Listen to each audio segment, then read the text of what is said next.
नमस्कार जय जगन्नाथ मु हूँ सुरेश अमेरिका ओडिया टोका पांचटा सकाळर हाबिट जोटा कि मनुष्यर लाइफ स्टाइल को चेंज करदेव आउ स्पेशली जो मैंने 40 वर्ष क्रॉस करुँच धीरे धीरे 50 60 70 आड़े जाऊँच आउ सबुदिन आम कम्प्लेन करुचे आम गोड़ हाथ बिंधुची आम चली पारुने आम सब दुर्बल लगुच तो भिडटी मूलर शेष जाके देखूँ आ भल लगे निश्चय लाइक शेयर सब्सक्राइब करेंगे। जय जगन्नाथ। आज गोटे ब्लॉग करुच्ची ଆଉ ଟିକେ ହେଲ୍ଥ ଉପରେ ବ୍ଲଗ୍ କରୁଛି जोटा कि डेली रूटीन जोटा मु किछि दिन ହେଲା फॉलो करुछि। ଆଉ बहुत लोक आमर जेनराली कंप्लेन करुचंती सब बेले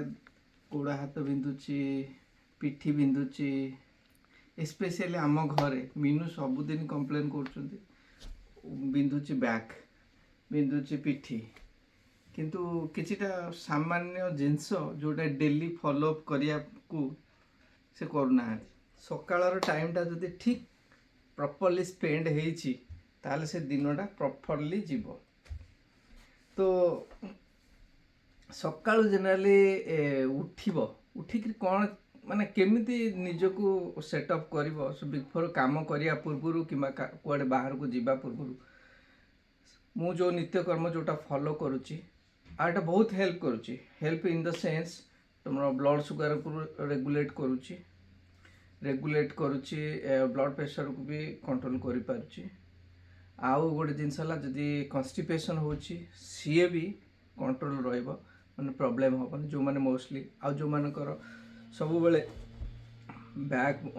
प्रॉब्लम होछि किंबा गोड़ हाथ सब बेले बिंधा छटका होछि कंप्लेन करूछन तांको पई ए वीडियोटा बनौछि। बहुत इजी जिनस सामान्य जिनस किंतु जोटा कि आमे फॉलो करूने किछि माने बड़ रूटीन नाही या करी whole day just very simple सकाळु जेते जल्दी वेकअप करि परिबो सबटो बेस्ट। जनरली 6टा 7टा किंबा 5टा 6टा को उठ जनरली आमे मु जनरली 7 भितर उठे वर्किंग डे 7:30 भितर किंतु मु जस्ट वेकअप कला पर उठे छुए स्ट्रेच हेकरी फास्ट थिंग इज गोटे ग्लास पानी निए गोटे ग्लास पानी निए से गोटे ग्लास पानी रे अल्प टिके लेंबू किंबा एप्पल साइडर सिनेगार किंबा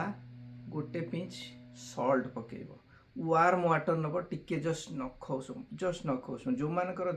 बिंदा झटका होची सब बेले गोड़ हाथ बिंधुची बॉडी पेन होची से मानकु एडवाइज गोटे पिंच सॉल्ट पकेइले भल हो। तो ताकू पी करी जेनाले मु किछ समय बसे पर कौन करेंगे ना जोठी भी आपण घर साइड रे जोठी खरा पड़ुची एटलिस्ट सकाळु सकाळु जो खराटा टिके नेले से हमर विटामिन डी टा जनरली भल अब्जर्व हुए बॉडी रे। तो सकाळु मु कौन करे आमर घर जोठी हम ब्रश करे आम झरकाटा डाउन करदेले ग्लास पूरा डायरेक्ट सनलाइट से पड़े मुझे at least 10 to 15 minutes time spend करे ब्रश कला बेलू सो सनलाइटा जनरली पड़े। तो नेक्स्ट एक्टिविटी मु कौन करे चलवा को जाए जहाँ करंतु खरा दिन हो किंबा वर्षा दिन हो किंबा क्लाउडी डे हो जो भी डे रे हो आपण यदि बाहर को सकाळ टिके चलिले ताहले भी विटामिन डी भी बॉडी को नहीं पारे कारण सूर्यंकर किरण थाउ कि न थाउ से दिन सेटा बहुत इंपोर्टेंट। तो 15 ରୁ 20 मिनिट मोटे वॉक करने को जाए से 15-20 मिनिट वॉक रे दीटा थिंग हो जाए एक्सरसाइज हो जाए डेली एक्सरसाइज प्लस मते विटामिन डी जहाँ दरकार से दिन मते से मिल जाए आउ से एक्सरसाइज जो करने जाए से बहुत समय स्ट्रेच हुए स्ट्रेच होकरी 40 मिनिट्स टाइम स्पेंड कला पर घर को आसे तापर नेक्स्ट है ब्रेकफास्ट जो ब्रेकफास्ट खाइबे कार्बोहाइड्रेट टाइप रो ब्रेकफास्ट खाइले किसी लाभ नहीं कारण से गोटा कार्बोहाइड्रेट तो सब बेले आम आज आमर ओडिया आम सब बेले कार्बोहाइड्रेट खाचु रोटी रे कार्बोहाइड्रेट भात रे कार्बोहाइड्रेट रे जहाँ भी खाइले आमर सबुथिरे खाली कार्बोहाइड्रेट किंतु हमको प्रोटीन दरकार किंबा फ्रुट्स जातीय जिनस भी किसी खाइबा को दरकार जो थे अलग सब थाए आयरन कैल्शियम अलग जिनस जो थाए तेणु प्रोटीन जातीय जिनस सका जो मैंने खाऊँ आम जेनाली एठिकार अमेरिकान लोक कि व्हाइट लोक कौन करती से ब्रेकफास्ट सब से मीट थाए कि चिकेन थाए कि कौन थाए कि आमर से न थाए आमर ब्रेकफास्ट माने पूरा शाकाहारी थाए ना एग थाए तेणु सबुठ भल प्रोटीन ब्रेकफास्ट है कौन है आभोकाडो जदि मिलूँ गोटे बड़ आभोकाडो को काटिदेवे ताकू ही ब्रेकफास्ट सबुदिन ने नहेले आभोकाडो ना जदि अंडा दीटा को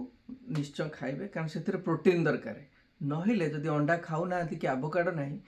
दही गोटे कटोरी सकाळु खाइबे कारण दही भी बहुत प्रोटीन थाए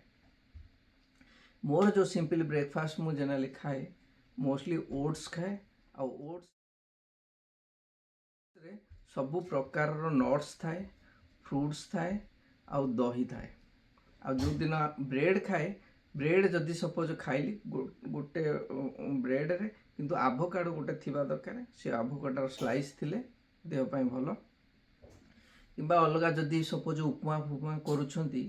तले से चूड़ार क्वांटिटी कम करंतु किंतु सेतिरे अलग वेजिटेबल किछि जिंस पकांतु जोटा कि माने देह पई सकाळ जोटा खाइले हमर प्रोटीन जातीय जिंस हमको दुर्बल लागबनी हमको शक्ति मिलबो जो माने एज हो जाउछंती 40 पर जो माने प्रिपेयर करछंती गोइंग 40s राइट तांको पई जनरली किछि वर्ष पर 50 पर धीरे धीरे आंठू गंठी पीड़ा हवा स्टार्ट हबो दर्द हबो आ शक्ति मिलबनी शक्ति कोठी मिलिबो प्रोटीन रु ही शक्ति मिलिबो ना प्रोटीन खाइले मसल बढ़िबो आ शक्ति मिलिबो तेणु ब्रेकफास्टा जहाँ करंतु से प्रोटीन जातीय जिनस निश्चय रहिबो ब्रेकफास्ट कार्बोहाइड्रेट को पूरा कम करंतु कारण दिन सारा सब कार्बोहाइड्रेट आ जदि पारुछंती किछि समय 10 to 15 मिनिट्स जदि मेडिटेशन करि परिबे सकाळ दैट्स द बेस्ट जदि मेडिटेशन न करि परछंती किछि ना किछि गीत कि कौन गोटे शुणु सॉन्ग शुणा द्वारा भी बॉडी रो जनरली जिते खुशी रहिबो हार्मोन भी माने बाहर से हार्मोन जो जागृत हुए सेटा ब्लड प्रेशर किंबा अलग प्रकार एंजाइटी किंबा अलग टाइप रो जो जहाँ भी थिबो बॉडी रे जो जिनस सब नर्वसनेस फील करथिबे सेटा ऑटोमेटिकली भी दूर हो जिवो सो ये पांचटा जिनस जदि फॉलो करिवे निश्चय निश्चय भल भल हम यहाँ स्पेशली जो मैंने 40 रु क्रॉस करी 50 आड़े जाऊँगी निहाती एटा दरकार एटा मोर एक्सपीरियंस मु निजे शेयर करुच्ची जोटा मुझे प्राक्टिसटा फॉलो कला पर जानी पारुची जे मो बॉडी केते हल्का लगुच आ मते काम करिया पूर्व ऑफिस काम करिया स्टार्ट करिया पूर्व केते भल लगुच जय जगन्नाथ आशा करुच्ची आपण मानु भल लगी सकाल सकाल बाड़ी आड़े जाऊँगी टिके कौन आम बाड़ी रे हेची टिके ताकू भी देखिए रहुची प्लीज सब्सक्राइब करिवे लाइक करिवे आउ शेयर करिवे बाय ना गुड मॉर्निंग फ्रेंड्स जय जगन्नाथ आमर एठी आज वेदरटा भल पाग अच्छी आज सकाळू मॉर्निंग वॉक गोटे स्टार्ट करिछि एटलिस्ट 20 मिनट टी वॉक करी आमर एठी गोटे जिम एरिया अच्छी टी स्ट्रेच हेबी ये टाइप एक्टिविटी करछि एटा फॉलो करी बोली भाबिछि लास्ट ईयर मो मॉर्निंग वॉक करथिले किछि दिन तार बंद करदेली ऑफिस वर्क ये सब काम जो भाभी जब सकाल टिके उठिबी जल्दी मॉर्निंग वॉक करी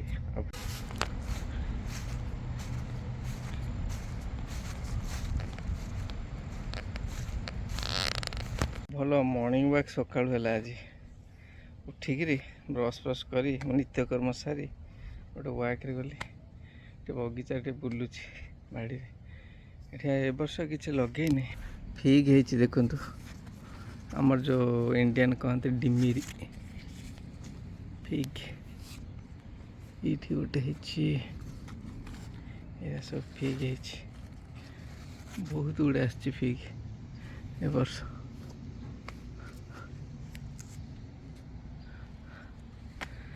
अरे କଖାରୁ ଫୁଲ ଗୋଟେ ଫୁଟି ଯାଇଛି ରେ। ୱାଃ କଖାରୁ ଫୁଲ ହଉ ନା ନ ହଉ ଗୋଟେ ଗଛ ମୋର ପୁରା ଠିକ୍ ଠାକ୍ ବଢ଼ୁଛି, ସେଇଟା ହେଉଛି ମୋର ଭୃଷଙ୍ଗ। ଭୃଷଙ୍ଗ ପତ୍ର ବହୁତ ବେନିଫିଟ୍, ସବୁବେଳେ ଖାଇବା କଥାଟା ବ୍ଲଡ଼ ପ୍ରେସର ଡାଇବେଟିସ୍ ମାନ ପାଇଁ ଭେରି ଗୁଡ୍। ସବୁବେଳେ ଚୋବେଇ ଚୋବେଇ ଖାଇବା କଥା, ତରକାରୀ ପକାଇବାକୁ। କେତେ ବଡ଼ ହେଇଛି ଦେଖୁନ, ଏଡ଼େ ବଡ଼ ଗଛ। ଆଉ ଏଇଠି ତ ମନ୍ଦାର ଫୁଲ ଖାଲି ଫୁଟୁଛି, ଇଏ ପ୍ରବଳ ଫୁଟୁଛି। ଭୃଷଙ୍ଗ ପତ୍ର ଗଛଟା ହେଇଗଲାଣି 4 ଫୁଟ ପାଖାପାଖି, 4 ଫୁଟ। ସେ ଆଗରେ ଦେଖିବା, ଏଇଠି ଆମର ବିନ୍ସ କିଛିଟା ଲଗେଇଥିଲି, ବିନ୍ସ ସବୁ ଲମ୍ବା ଲମ୍ବା ହେଇ ଫଳିଛି। ଏଇ ଦେଖେ ଏଇଟା, ଆଉ ସେ ଗୋଟେ ଆସୁଛି ଜନ୍ତୁ ସବୁ ତୋଳି ତାଳିକିରି ଖାଇ ଦେଉଛି। ଏଇଟା ଗୋଟେ ବିନ୍ସ, ଲମ୍ବା ବିନ୍ସ, କେତେ ଲମ୍ବା ଦେଖୁନ। ଆଉ ସେଟା କାକୁଡ଼ି ଲଗେଇଛି, କାକୁଡ଼ି ଗୁଡ଼ା ହବ ଆଉ କିଛି ଦିନ ପରେ, ଫୁଲ ଟିକେ ଟିକେ ଫୁଟିଲାଣି। ବିନ୍ କିଛିଟା ତୋଳିକି ନେଇଥିଲି, ଏଗୁଡ଼ା ବି ଇଆଡ଼େ ବି ଲମ୍ବା ଲମ୍ବା ଅଛି। ଶାଗ ଲଗେଇଥିଲି ଯେ ଶାଗ ଗୁଡ଼ା ହେଲାନି କିଛି, ଖାଲି ପୋକ ଖାଇଯାଉଛନ୍ତି। ଆଉ ଗୋଟେ ଗଛ, ଲେମ୍ବୁ ଗଛ ଲଗେଇଛି। ଲେମ୍ବୁକୁ ପଖାଳରେ ଛୁଙ୍କ ଦେଇକି ପତ୍ରକୁ ପଖାଳ ବନେଇବା ଦିନେ। କଣ ହେଲା ତମ ଏତେ ଝାଳ କଣ? ଗମ ଗମ ଗମ ଗମ ଗମ ଗମ ଗମ ଗମ ଗମ ଗମ ଗମ ଗମ ଗମ ଗମ। 5 କିଲୋମିଟର ଖଣ୍ଡେ ଦୌଡ଼ା ହେଇଛି, 25 ମିନିଟ୍ସ। 3.5 ମାଇଲ ଖଣ୍ଡେ ହବ ଯେତିକି ବାଟ। ପୁରା ଝାଳ, ଭାବୁଛି ଡ୍ରେସ୍ ପତ୍ର ଖୋଲି ଦେଇକି ଦୌଡ଼ିବି। ମାନେ ଯୋଉ dot dot dot dot light ଜଳୁଛି ତା ଚାରିପଟେ ଘୁରିକି ଆସିଲ। ହଁ, ଆଉ ଯିଏ ବି ମୋ ଭିଡ଼ିଓ ଦେଖୁଛନ୍ତି ଏମିତି ଷ୍ଟ୍ରଙ୍ଗ ଡିଟରମିନେସନ୍ କରନ୍ତୁ, ଆଉ ସବୁଦିନ ଚାଲନ୍ତୁ।